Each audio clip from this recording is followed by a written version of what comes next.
Hello my dear student, welcome to my channel Bihar Gurukul. आप सभी के यहाँ पे बहुत बहुत स्वागत है। आपको हम एसएसटी पढ़ाएंगे और एसएसटी में आज हम आगे बढ़ेंगे राजनीति शास्त्र, जिसको हम लोग बोलते हैं पॉलिटिक्स या सिविक्स। उसका पहला अध्याय लेकर आगे बढ़ेंगे हम लोग, जिसका नाम है लोकतंत्र में सत्ता की साझेदारी।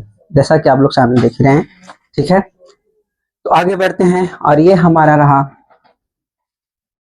आप सबको पता है कि हमारा चैनल है, प्लेटफॉर्म है, ठीक है। और हम लोग आज जानेंगे लोकतंत्र में सत्ता की साझेदारी, ठीक है। पावर शेयरिंग इन डेमोक्रेसी, ठीक है। तो लोकतंत्र में सत्ता की साझेदारी, ठीक है। जितने भी लोकतांत्रिक देश हैं उसकी यही एक खूबसूरती है कि ये लोग सत्ता की साझेदारी करते हैं। जितने भी लोकतांत्रिक कंट्रीज हैं, जितने भी डेमोक्रेटिक कंट्रीज हैं, ठीक है। तो लोकतंत्र में सत्ता की साझेदारी चैप्टर है, तो इसमें एक एक करके पहले इसके बारे में हम लोग जानेंगे। पहले हम लोग जानेंगे लोकतंत्र के बारे में। पहले हम लोग देखेंगे लोकतंत्र के बारे में। लोकतंत्र कितने शब्दों से मिलकर बना है, लोकतंत्र का डेफिनेशन क्या होता है। उसके बाद हम लोग देखेंगे अब्राहम लिंकन के अनुसार लोकतंत्र की परिभाषा क्या है। उसके बाद हम लोग देखेंगे कि लोकतंत्र को कितने भागों में बांटा गया है। उसके बाद हम लोग देखेंगे लोकतंत्र में सत्ता की साझेदारी, सत्ता यानी पावर का शेयरिंग कैसे होता है, इसको हम लोग समझेंगे। और इसको समझने के लिए हम यूरोप कॉन्टिनेंट में एक देश है बेल्जियम और हमारे एशिया कॉन्टिनेंट में एक देश है श्रीलंका, उसको एग्जाम्पल के तौर पर समझेंगे। तब हमें अच्छे तरीके से समझ में आएगा कि पावर शेयरिंग डेमोक्रेटिक कंट्रीज में कितना इंपॉर्टेंट होता है, ठीक है। मैप द्वारा हम लोग देखेंगे आगे। ये हमारा रहा यूरोप कॉन्टिनेंट, उसमें हम लोग देखेंगे ये हमारा रहा बेल्जियम और ये रहा श्रीलंका। मैप के थ्रू हम लोग समझेंगे आगे की क्लासों को, इसलिए आप लोग लास्ट तक बने रहिएगा। एक एक करके हम लोग आगे बढ़ेंगे, ठीक है। तो हम लोग चलते हैं आज के क्लास को स्टार्ट करते हैं। जैसा कि आप लोग सामने देख रहे हैं कि चैप्टर का नाम ही है लोकतंत्र में सत्ता की साझेदारी, ठीक है।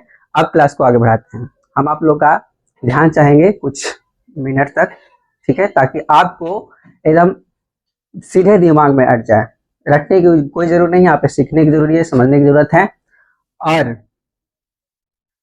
आपको इसी क्लास में उम्मीद करते हैं हम कि 80% तक याद हो जाए, ठीक है। तो आगे चलते हैं, हम लोग समझेंगे लोकतंत्र के बारे में।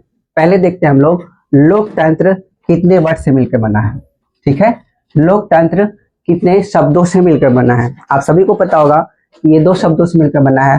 पहला है लोक और दूसरा है तंत्र। फर्स्ट क्या है, लोक, और सेकंड क्या है, तंत्र, ठीक। तो लोकतंत्र कितने शब्दों से मिलकर बना है, दो शब्दों से। पहला लोक और दूसरा तंत्र। तो लोक का अर्थ क्या होता है, आप सबको पता होगा। लोक का मतलब होता है जनता, लोक का मतलब जनता, और तंत्र का मतलब शासन। क्या है, शासन। अगर हम बीच में इसके का जोड़ दे तो लोकतंत्र का शाब्दिक अर्थ क्या हो गया, जनता का शासन। उम्मीद करते हैं कि आप सबको समझ में आ गया होगा कि लोकतंत्र का शाब्दिक अर्थ क्या होता है, ठीक है। लोकतंत्र का मतलब क्या हुआ, जनता का शासन। अगर हम लोकतंत्र की परिभाषा देखें तो लोकतंत्र की परिभाषा में हम लोग ये कह सकते हैं कि लोकतंत्र वह शासन व्यवस्था है जिसमें जनता स्वयं प्रतिनिधि चुनती है और वो प्रतिनिधि जनता के हित में कार्य करती है, ठीक है। तो हम लोगों ने लोकतंत्र का परिभाषा क्या जाना, कि लोकतंत्र वह शासन व्यवस्था है जिसमें जनता स्वयं सरकार चुनती है और सरकार जनता के हित में कार्य करती है, ठीक है। तो इस तरह हमसे क्या कह सकते हैं कि लोकतंत्र का शाब्दिक अर्थ क्या होता है, जनता का शासन। अगर लोकतंत्र की परिभाषा की बात करें हम, लोकतंत्र की परिभाषा की बात करें हम, तो लोकतंत्र वह शासन व्यवस्था है, वह शासन व्यवस्था है जिसमें जनता स्वयं सरकार चुनती है, स्वयं सरकार चुनती है और सरकार जनता के हित में काम करती है, जनता के हित में कार्य करती है। ठीक है, लोकतंत्र का परिभाषा क्लियर हुआ सबको। लोकतंत्र वह शासन व्यवस्था है जिसमें जनता स्वयं सरकार चुनती है और सरकार जनता के हित में कार्य करती है। ठीक है, यहां तक किसी को कोई दिक्कत नहीं होगा। अब आगे स्लाइड कर बढ़ते हैं। ठीक है, आप लोग को पता होगा कि अमेरिका के पूर्व राष्ट्रपति थे अब्राहम लिंकन। कौन थे? Abraham Lincoln. ठीक है, उन्होंने लोकतंत्र की जो परिभाषा दी थी उनके अनुसार अगर हम देखें तो लोकतंत्र जनता का जनता के लिए और जनता के द्वारा शासित शासन होता है। ठीक है, अगर हम कहें कि अब्राहम लिंकन के अनुसार लोकतंत्र की परिभाषा क्या है तो आपको सीधा सीधा जवाब देना है कि जनता का जनता के लिए जनता के द्वारा शासन शासित होता है। ठीक है, आगे बढ़ते हैं, देख लेते हैं उसको भी। अब्राहम लिंकन के अनुसार अगर हम लोग देखें तो लोकतंत्र जनता का जनता के लिए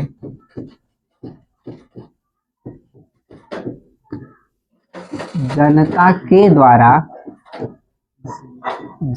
के द्वारा शासित शासन होता है। ठीक है, तो हम लोगों ने देखा कि लोकतंत्र की परिभाषा क्या होती है और अब्राहम लिंकन ने लोकतंत्र किसे कहा था। ठीक है, तो यहां तक किसी को कोई दिक्कत नहीं होना चाहिए। ठीक, अच्छा एक बात और बता देना चाहते हैं, लोकतंत्र, प्रजातंत्र और जनतंत्र, कि लोकतंत्र को ही प्रजातंत्र और जनतंत्र कहा जाता है और इंग्लिश में बात करें तो डेमोक्रेसी कहा जाता है। ठीक है, लोकतंत्र, जनतंत्र और प्रजातंत्र ये तीनों अलग चीजें नहीं है, तीनों एक ही चीज है। एक बार इसको देख ही लेते हैं, लोकतंत्र और प्रजातंत्र। इसको भी अगर हम देखें तो प्रजातंत्र दो शब्द से मिलकर बना है, प्रजा और तंत्र। ठीक है, प्रजा का मतलब क्या होता है? जनता, और तंत्र का मतलब क्या होता है? शासन। ठीक, कोई दिक्कत नहीं होनी चाहिए। अगर हम जनतंत्र की बात करें तो जनतंत्र भी दो शब्दों से मिलकर बना है, जन और तंत्र। ठीक है, तो जन का मतलब ही होता है लोग या जनता। ठीक है, और तंत्र का मतलब क्या होता है? शासन। तो इस तरीके से हम लोगों ने क्या देखा कि लोकतंत्र या प्रजातंत्र या जनतंत्र तीनों एक ही शब्द हैं। ठीक है, अब्राहम लिंकन के अनुसार भी हम लोगों ने देखा डिफिनीशन कि अब्राहम लिंकन के अनुसार लोकतंत्र का डिफिनीशन क्या है? लोकतंत्र जनता का जनता के लिए जनता के द्वारा शासित शासन होता है। ठीक है, अब आगे बढ़ते हैं, हम लोग देखते हैं कि लोकतंत्र कितने प्रकार के होते हैं। क्या देखेंगे? लोकतंत्र के प्रकार। तो अगर हम बात करें कि लोकतंत्र कितने प्रकार के होते हैं तो उसको हम लोग मूलतः दो भागों में बांटते हैं। कितने भागों में? दो भागों में। हम नहीं, एक्चुअली जो मतलब सिविक्स के जो जानकार लोग हैं वे लोग बांटे हैं दो भागों में। एक को कहते हैं लोग प्रत्यक्ष लोकतंत्र और दूसरे को कहते हैं अप्रत्यक्ष लोकतंत्र, यानी कि डायरेक्ट डेमोक्रेसी और इनडायरेक्ट डेमोक्रेसी। ठीक है, तो डायरेक्ट डेमोक्रेसी आखिर होता क्या है? तो डायरेक्ट डेमोक्रेसी की अगर हम बात करें तो जहां अगर किसी देश में कोई कानून पारित हो रहा है और उसमें डायरेक्ट जनता भाग ले, प्रत्यक्ष रूप से जनता भाग ले, तो उस देश को हम कैसा कहेंगे? प्रत्यक्ष लोकतंत्र देश कहेंगे। यानी कि उस देश में कैसी शासन व्यवस्था है? प्रत्यक्ष लोकतांत्रिक शासन व्यवस्था है। अगर वही अप्रत्यक्ष लोकतंत्र की बात करें हम लोग, तो अप्रत्यक्ष लोकतांत्रिक देशों में अगर कोई कानून पारित हो रहा है तो वहां जनता स्वयं भाग न लेकर जनता द्वारा चुने गए प्रतिनिधि भाग लेते हैं। ठीक है, इस बात को भी आगे हम लोग समझेंगे। हम लोगों ने जाना कि लोकतंत्र को दो भागों में बांटा गया है। कितने भागों में बांटा गया है? दो भागों में। पहला क्या कहते हैं? प्रत्यक्ष लोकतंत्र। पहला प्रत्यक्ष लोकतंत्र कहते हैं। ठीक है, प्रत्यक्ष लोकतंत्र और दूसरा को कहते हैं अप्रत्यक्ष लोकतंत्र। अप्रत्यक्ष लोकतंत्र, ठीक है। लोकतंत्र कितने प्रकार के? 2 प्रकार के। कौन कौन? प्रत्यक्ष लोकतंत्र और अप्रत्यक्ष लोकतंत्र, ठीक है। तो प्रत्यक्ष लोकतंत्र किसे कहते हैं? अगर किसी देश में नियम कानून कोई पारित करना है तो अगर उसमें डायरेक्ट जनता भाग ले रही है तो उसे क्या कहेंगे? प्रत्यक्ष लोकतंत्र कहेंगे। क्या कहेंगे? प्रत्यक्ष लोकतंत्र कहेंगे, ठीक है। अगर जनता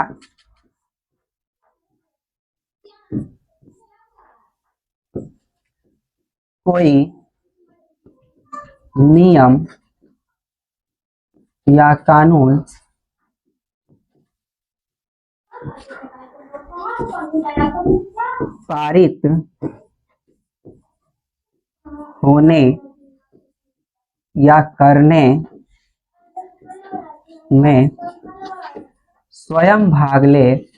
में स्वयं भाग ले तो उसे प्रत्यक्ष लोकतंत्र कहते हैं। तो उसे प्रत्यक्ष लोकतंत्र कहते हैं,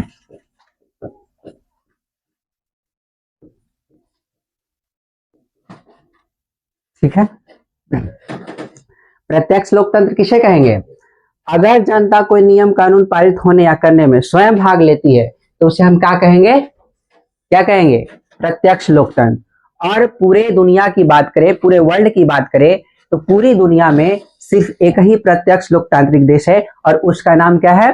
स्विट्जरलैंड। क्या नाम है? स्विट्जरलैंड। क्या नाम है? स्विट्जरलैंड।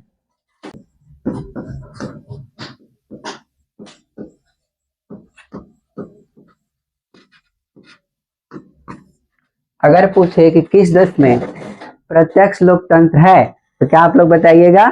स्विट्जरलैंड। और पूरी दुनिया में एक ही ये देश है स्विट्जरलैंड जहां पे प्रत्यक्ष लोकतंत्र देखने को मिलता है, ठीक है। अब हम लोग आगे देखेंगे अप्रत्यक्ष लोकतंत्र क्या होता है इसके बारे में।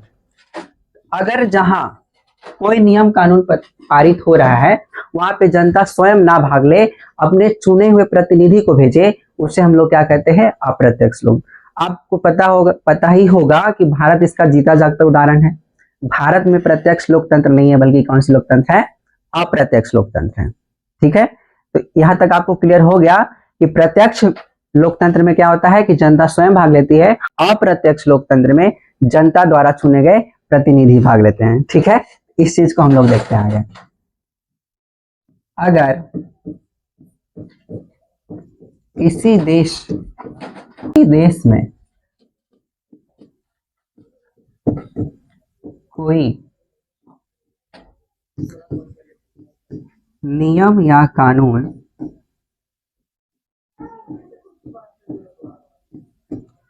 पारित हो और उसमें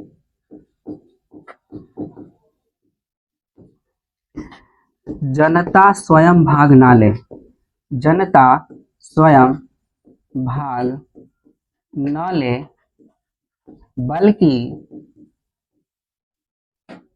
जनता के द्वारा चुने गए प्रतिनिधि भाग ले तो उसे क्या कहेंगे?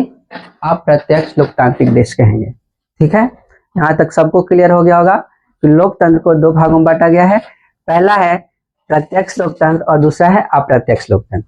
प्रत्यक्ष लोकतंत्र में डायरेक्ट जनता भाग लेती है और अप्रत्यक्ष लोकतंत्र में जनता स्वयं भाग नहीं लेती है बल्कि उसके द्वारा चुने गए प्रतिनिधि भाग लेते हैं, ठीक है। देश भारत इसका उदाहरण है।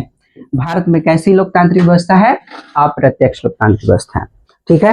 तो भारत में देखते हैं कि आखिर भारत में अप्रत्यक्ष है तो कैसे है, ठीक। मान लीजिए ए है जनता। अगर देश की बात करें, भारत की बात करें तो ए रहे हमारे प्रतिनिधि प्रतिनिधि के रूप में अगर हम देखें देश की बात कर रहे हैं तो संसद है, सबको पता होगा, मेंबर ऑफ पार्लियामेंट, ठीक। और इन प्रतिनिधि के द्वारा किसको चुना जाता है? प्रधानमंत्री। किसको चुना जाता है? प्रधानमंत्री, ठीक है। अगर हम अपने राज्य बिहार की बात करें तो बिहार की जनता हुई, ठीक है। और इनके भी, ये लोग भी प्रतिनिधि को चुनते हैं, और प्रतिनिधि के रूप में किसे चुनते हैं? उन्हें हम क्या कहते हैं? विधायक, ठीक है। और ये लोग अपना एक नेता चुनते हैं जिसको हम लोग क्या कहते हैं? मुख्यमंत्री।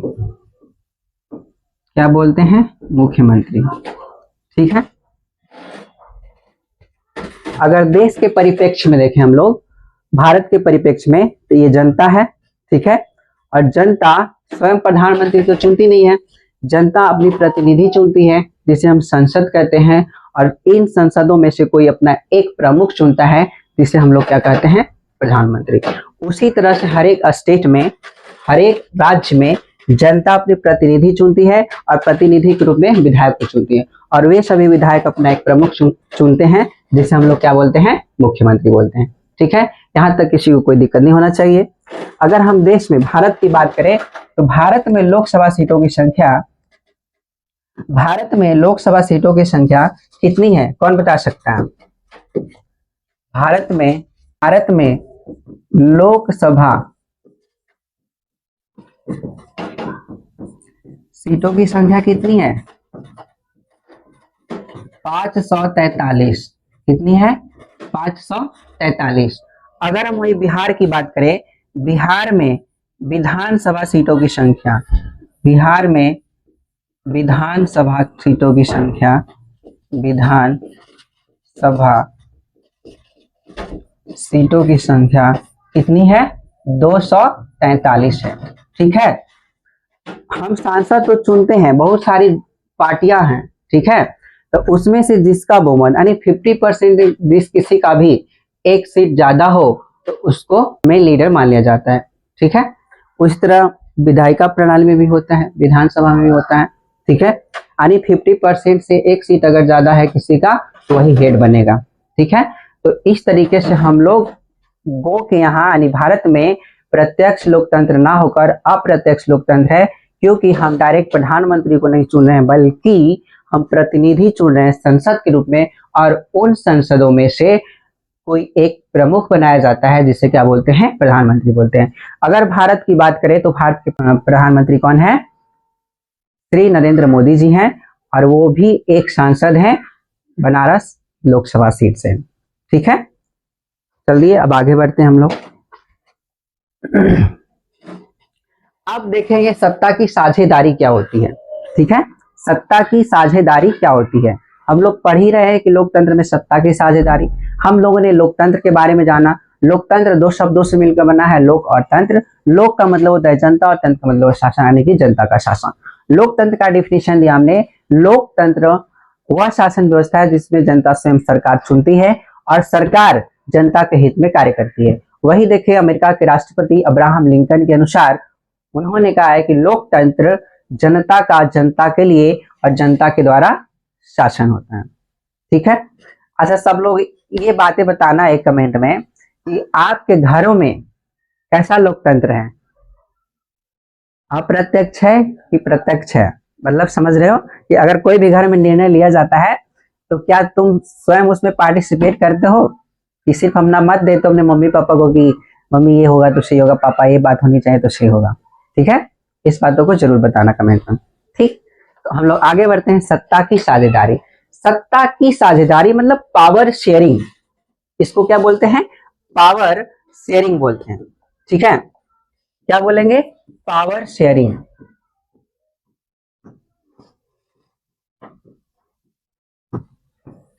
देखिए पावर शेयरिंग जो है ना, लोकतंत्र की बहुत ही खूबसूरती है, लोकतांत्रिक देशों की खूबसूरती है सत्ता की साझेदारी, ठीक। सत्ता का मतलब क्या होता है? पावर। अगर हम देखें तो भारत की सत्ता किनके हाथों में है? अभी हम कह सकते हैं कि अभी भारत की सत्ता श्री नरेंद्र मोदी के हाथों में। यानी सत्ता का मतलब पावर, और इस पावर को जब तक शेयर नहीं करेंगे तब तक लोकतांत्रिक देश की खूबसूरती नहीं बढ़ेगी। ठीक है, तो सत्ता का साझेदारी को अगर डिफाइन करें तो सत्ता को प्रत्येक वर्गों या समुदायों में, सत्ता को प्रत्येक वर्गों या समुदायों को हिस्सेदार बना लिया जाए, भागीदार बना लिया जाए, तो उसे हम क्या कहेंगे? सत्ता में साझेदारी। क्या कहेंगे? साझेदारी। ठीक है, तो सत्ता की साझेदारी को समझने के लिए एनसीईआरटी ने बहुत ही अच्छे 2 देशों का एग्जाम्पल के थ्रू समझाया है, जिसको हम लोग आगे देखने वाले हैं। ठीक है, आप एनसीईआरटी पढ़े होंगे तो आप सबको पता होगा कि एक देश है यूरोप का छोटा देश है जिसका नाम है बेल्जियम, और एक हमारे एशिया कॉन्टिनेंट के यानी हमारा भारत का पड़ोसी भी है श्रीलंका है। उन देशों के बीच कंपेयर करेंगे और देखेंगे कैसे सत्ता की साझेदारी होती है। सत्ता की साझेदारी अच्छी बात है या गलत बात है? ठीक है, आगे बढ़ेंगे। ये हमारा रहा यूरोप कॉन्टिनेंट। क्या रहा? Europe continent. क्या आपको इसमें कहीं बेल्जियम नजर आ रहा है? अभी आपको हम दिखा देते हैं अगर आपको नजर नहीं आ रहा है तो। ठीक है, ध्यान से देखिएगा बातों को। ये रहा हमारा बेल्जियम। क्या रहा? बेल्जियम। कौन सा देश? बेल्जियम। ठीक है, बहुत ही खूबसूरत यहाँ की सत्ता की साझेदारी का हम लोग वर्णन है एनसीईआरटी में, इसी के बारे में हम लोग देखेंगे। ठीक है, तो ये है बेल्जियम। तो इसके कुछ पड़ोसी देश को भी हम लोग देख लेते हैं। ठीक है, आप खुद बता दो कि इसके पड़ोसी देश कौन कौन से हैं। अगर हम बात करें इसके पड़ोसी देशों की तो पहला देखते हैं हम लोग, ऊपर देखिए अगर, कौन सा है? नीदरलैंड। कौन सा है? नीदरलैंड। बोलते जाओ, कौन सा देश है? नीदरलैंड। कौन सा? नीदरलैंड। ठीक है, दूसरा अगर बात करें हम तो दूसरा है लग्जमबर्ग। दूसरा लग्जमबर्ग। तीसरे की बात करें तो तीसरा है फ्रांस। तीसरा कौन सा है? फ्रांस। और चौथे की बात करें तो जर्मनी। चौथा जर्मनी। ठीक है, यहां तक समझ में आ गई बातें कि बेल्जियम के जो पड़ोसी देश हैं मेनली 4 हैं। पहला है नीदरलैंड, दूसरा कौन सा है? जर्मनी, तीसरा है लग्जमबर्ग और चौथा है फ्रांस। ठीक है, यहां तक कोई किसी को दिक्कत नहीं है। और बेल्जियम की राजधानी की बात करें हम तो बेल्जियम की राजधानी कहाँ है? बोलो। ब्रुसेल्स में है। कहाँ है? ब्रुसेल्स। कहाँ है? ब्रुसेल्स में है। बेल्जियम की राजधानी कहाँ है? ब्रुसेल्स। बेल्जियम के पड़ोसी देश कौन कौन से हैं? लग्जमबर्ग है, जर्मनी है, नीदरलैंड और फ्रांस है। ठीक है, अब हम इसको सेपरेट करके देखते हैं। हमें इन्हीं दोनों देशों के बारे में हमें पढ़ना है, स्टडी करना है कि आखिर ये दोनों देश किस तरह से सत्ता को साझेदार बनाए। ठीक है, क्या है? कौन सा देश है? बेल्जियम। और ये कौन सा देश है? श्रीलंका। ठीक है, जो बेल्जियम है वो यूरोप कॉन्टिनेंट में है और जो श्रीलंका है वो हमारे एशिया कॉन्टिनेंट में, तुमको पता ही होगा, भारत के नीचे गुब्बारे की तरह लटका हुआ है। ठीक है, यानी हमारा जो सबसे नीचे वाला कंट्री है, साउदर्न कंट्री जो है तमिलनाडु है। तमिलनाडु से कुछ किलोमीटर की दूरी पर स्थित है श्रीलंका। ठीक है, बीच में महासागर है जो इसको अलग करता है भारत और श्रीलंका को। ठीक है, अब हम लोग यहाँ पे समझेंगे। पूरा रहा बेल्जियम। बेल्जियम के बारे में हम लोगों ने जाना कि बेल्जियम की जो राजधानी है वो है ब्रुसेल्स। यही तुमको दिख रहा होगा अच्छी तरीके से। ये क्या है? ब्रुसेल्स। क्या है? ब्रुसेल्स। ठीक, और इसके पड़ोसी देश की बात करें तो नीदरलैंड, लग्जमबर्ग, फ्रांस और जर्मनी। ठीक है, तो आखिर जो यहाँ पे सत्ता की साझेदारी समझने से पहले हम लोग थोड़ा सा जान लें कि सामाजिक विभाजन क्या होता है और सामाजिक भिन्नता क्या होती है। सामाजिक विभाजन और सामाजिक भिन्नता क्या होती है। ठीक है, थोड़ा सा इसको हम लोग देखेंगे। तो सामाजिक भिन्नता, अगर किसी देश में अलग अलग जाति, धर्म, भाषा, संस्कृति, के लोग रहते हो तो इसे हम क्या बोल देंगे, सामाजिक भिन्नता है। अलग जाति के लोग रहे हैं, अलग धर्म मानने वाले लोग रह रहे हैं, अलग भाषा बोलने वाले लोग रह रहे हैं, अलग संस्कृति वाले लोग रह रहे हैं। ठीक, अगर हम भारत को देखें तो भारत को विभिन्नताओं में एकता का देश कहा जाता है ना, विभिन्नताओं में एकता का देश कहा जाता है। ठीक है, संविधान सभा में बातें चल रही थी कि भारत का राष्ट्रीय भाषा क्या होगा। बहुत सारे जो उसके सदस्य थे संविधान सभा के, उन लोगों ने कहा कि हिंदी होना चाहिए, लेकिन जो दक्षिण भारत के लोग थे उन्होंने कहा नहीं, इंग्लिश होनी चाहिए। तो इन दोनों के बीच भिन्नता कैसी आई, भेदभाव कैसे आए, भाषा के आधार पे। ठीक है, हम लोगों ने बहुत पढ़ा है एंशिएंट में कि सामाजिक विज्ञान के जितने भी सब्जेक्ट है ना एक दूसरे से जुड़े हुए हैं।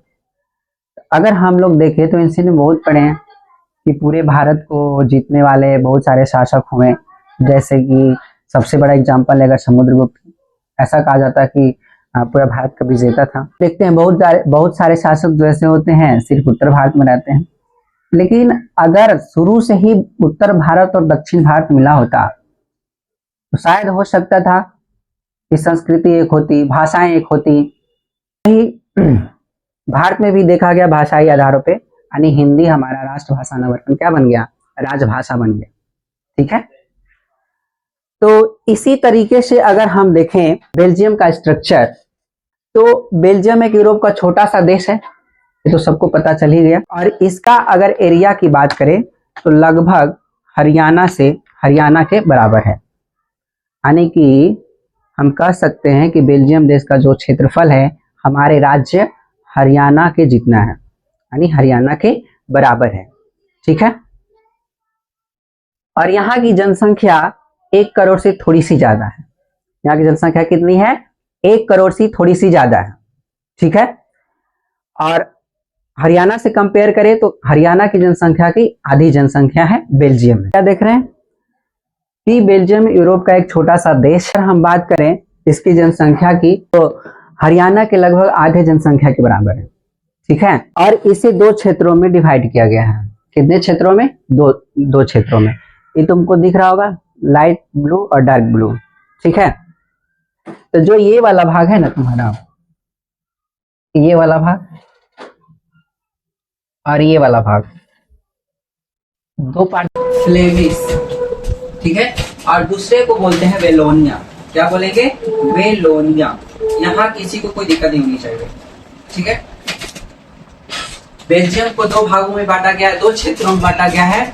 नॉर्थ वाले भाग को बोलते हैं फ्लेमिश और नीचे वाले भाग को बोलते हैं वेलोनिया। क्या बोलते हैं, वेलोनिया।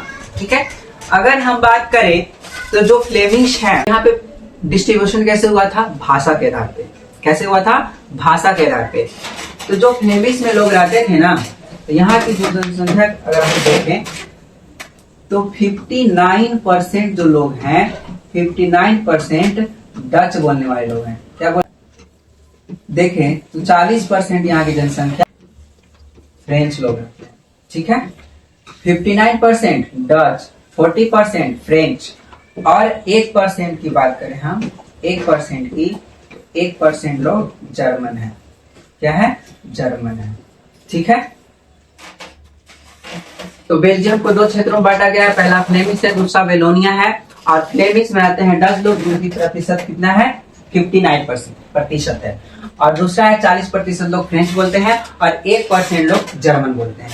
ठीक है, तो इसी आधार पर जैसे वहां की सरकार थी, तो जैसे डच लोगों की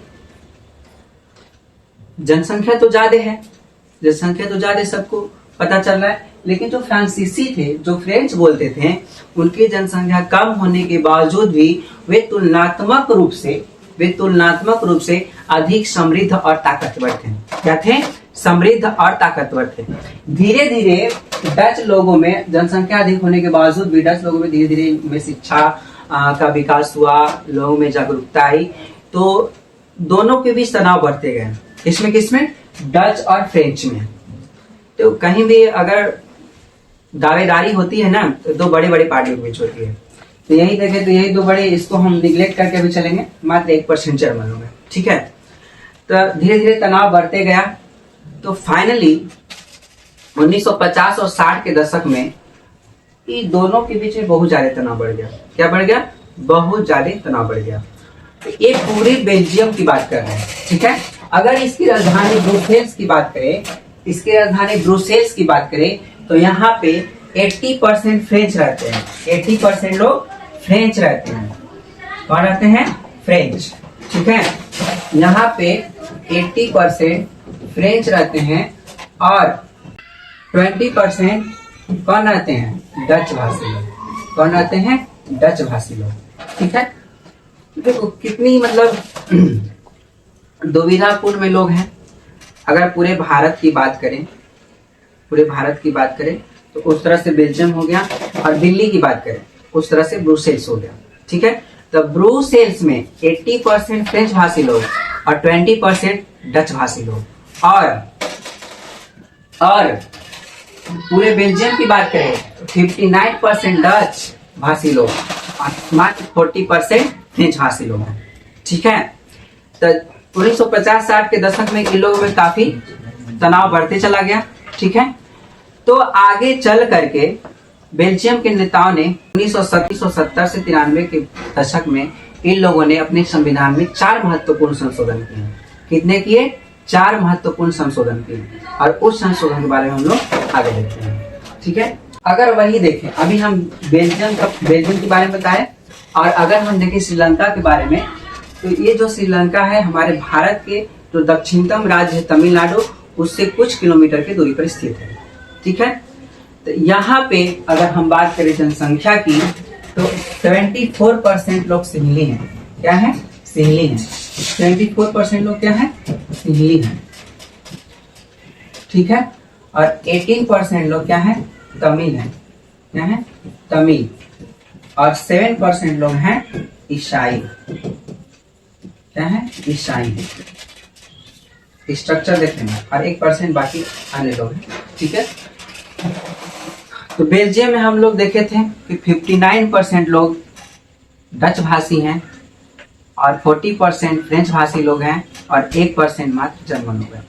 अगर यहाँ पे बात करें हम लोग श्रीलंका की, तो श्रीलंका में 74% सिंहली है, 80% तमिल है और 7% ईसाई है। यहाँ तक किसी को दिक्कत नहीं होनी चाहिए। बातें समझ में आ रही है? जरूर लाइक और कमेंट करना। समझ में आ रही है बातें कि नहीं आ रही है? तो हम अगर देखें तो श्रीलंका जो है, श्रीलंका 1948 में आजाद होता है। कब आजाद होता है? 1948 में। श्रीलंका कब स्वतंत्र हुआ? 1948 में स्वतंत्र।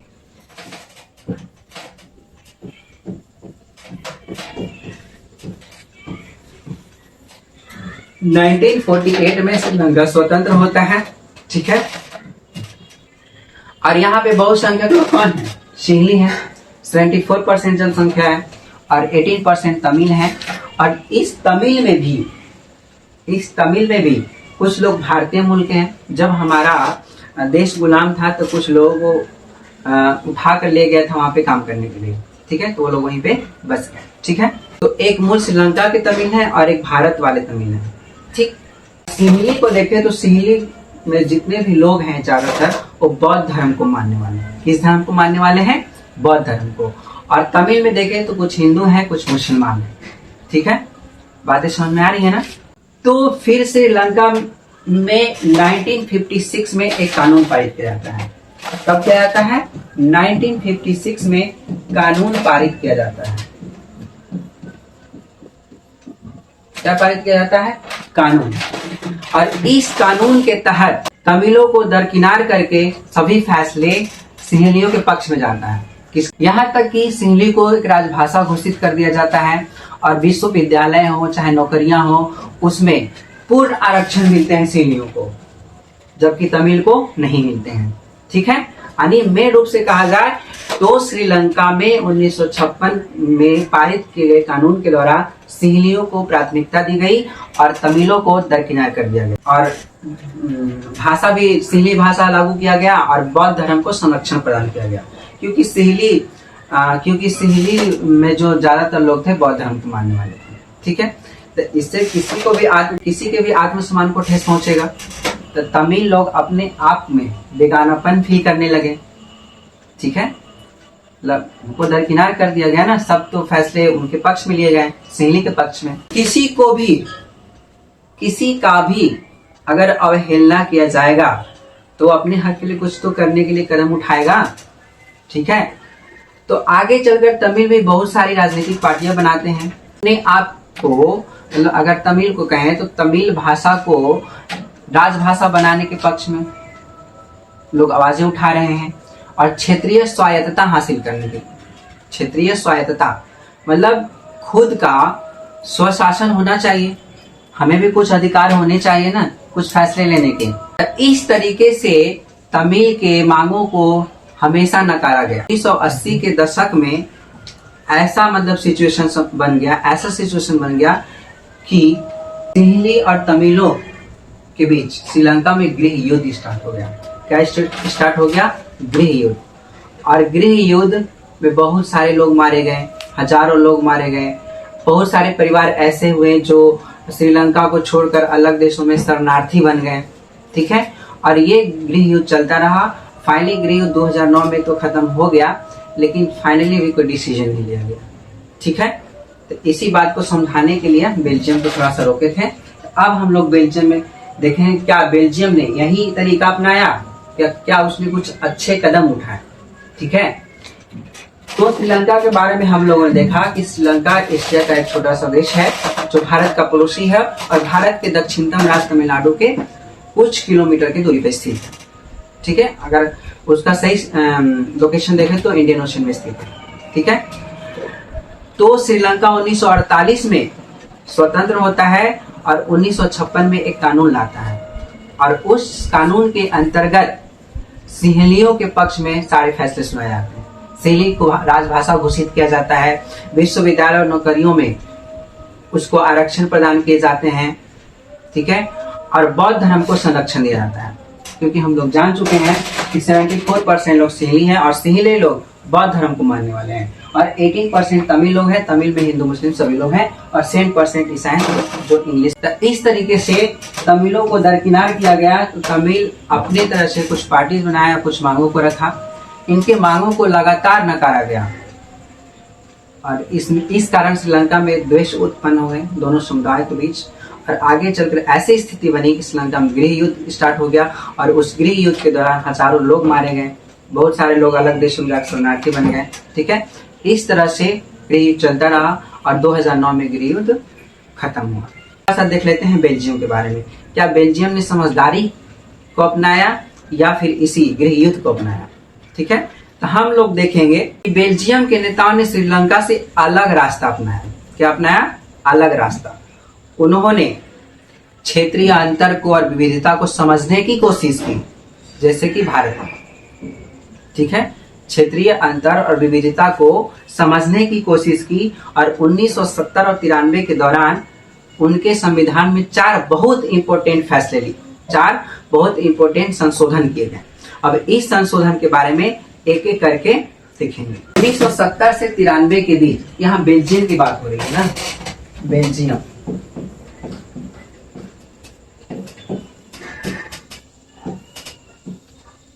तो 1970 से 93 के बीच इनके संविधान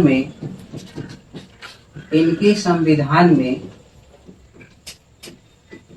4 महत्वपूर्ण संशोधन किए गए, 4 महत्वपूर्ण संशोधन किए गए।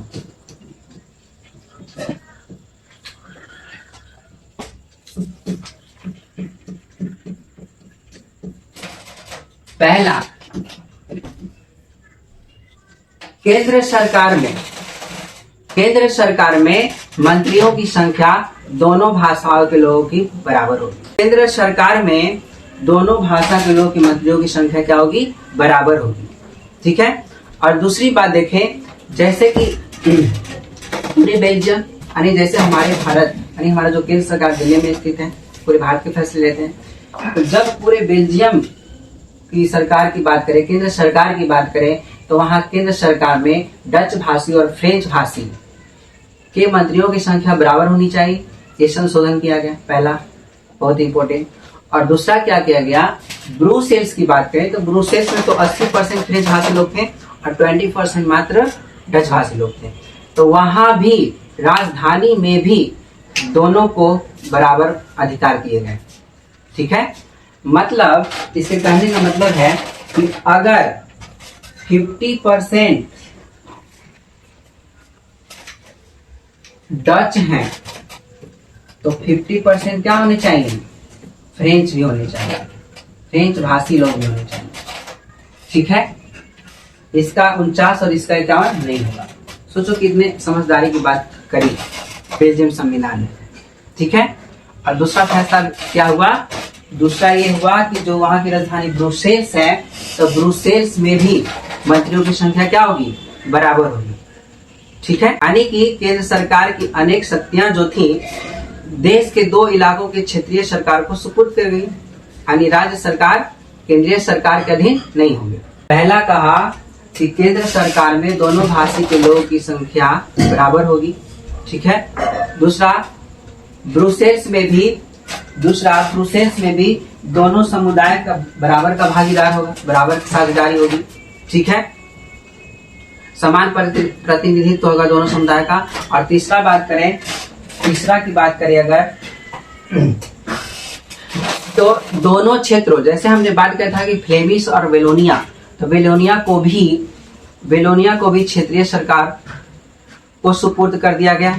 ठीक है, यानी राज्य सरकारें केंद्रीय सरकार के अधीन नहीं रहेंगे, वो अपने फैसले खुद ले सकती हैं। ये तो तीन चीज हो गए, 3 फैसले हो गए। और जो चौथा इम्पोर्टेंट फैसले लिए गए थे, चौथा इम्पोर्टेंट जो संशोधन किया गया था वो किया गया था सामुदायिक सरकार का गठन, यानी कि अपने भाषा के लोगों को अपनी संस्कृति को विकास करने के लिए। ठीक है, इसमें सरकार बिल्कुल भी इंटरफेयर नहीं करेगी। हम लोगों ने देखा कि 1970 से 93 के दशक तक बेल्जियम के सरकार ने संविधान में 4 इंपॉर्टेंट संशोधन किए। पहला, केंद्र सरकार में मंत्रियों की संख्या को बराबर किया, फ्रेंच भाषी के जो मंत्री जाएंगे बराबर डच भाषी में। और दूसरा जो अहम फैसले लिए गए ब्रुसेल्स में भी, क्योंकि ब्रुसेल्स में तो फ्रेंच भाषी के लोग जनसंख्या ज्यादा थी, 80% थी, तो वहां भी बराबर किए गए। और तीसरा जो किया गया, दोनों क्षेत्र थे फ्लेमिश और वेलोनिया, उसको केंद्र के अधीन नहीं रखा गया, उसको उसके अधिकार और क्षेत्रीय सरकारों को सुपुर्द किया गया। और चौथा सबसे इंपॉर्टेंट है, जो सामुदायिक सरकार का गठन किया है, मतलब अपने भाषा और संस्कृति का विकास कर सकते हैं, उसमें कोई इंटरफेयर नहीं करेगा।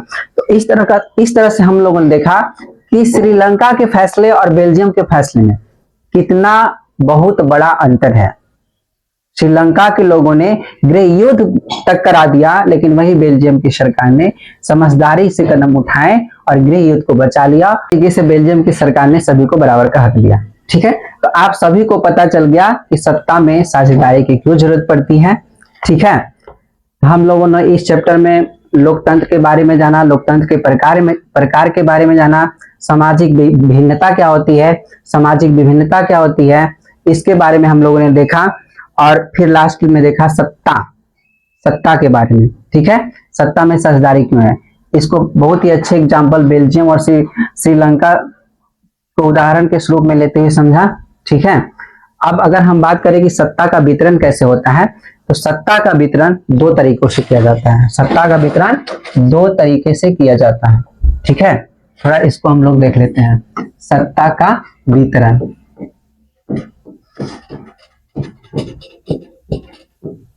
अगर भारत की बात करें तो सत्ता के वितरण 2 तरीके से की गई है। एक होती है क्षैतिज, पहला क्या होता है क्षैतिज वितरण, और दूसरा होता है ऊर्ध्वाधर वितरण। पहला क्या होता है क्षैतिज वितरण और दूसरा होता है ऊर्ध्वाधर वितरण। ऊर्ध्वाधर वितरण, ठीक है। तो क्षैतिज वितरण में हम लोग देखेंगे इसको भी 3 भाग में, कार्यपालिका,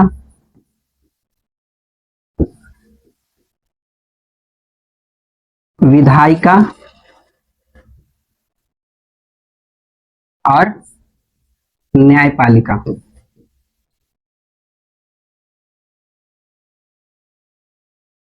ठीक है।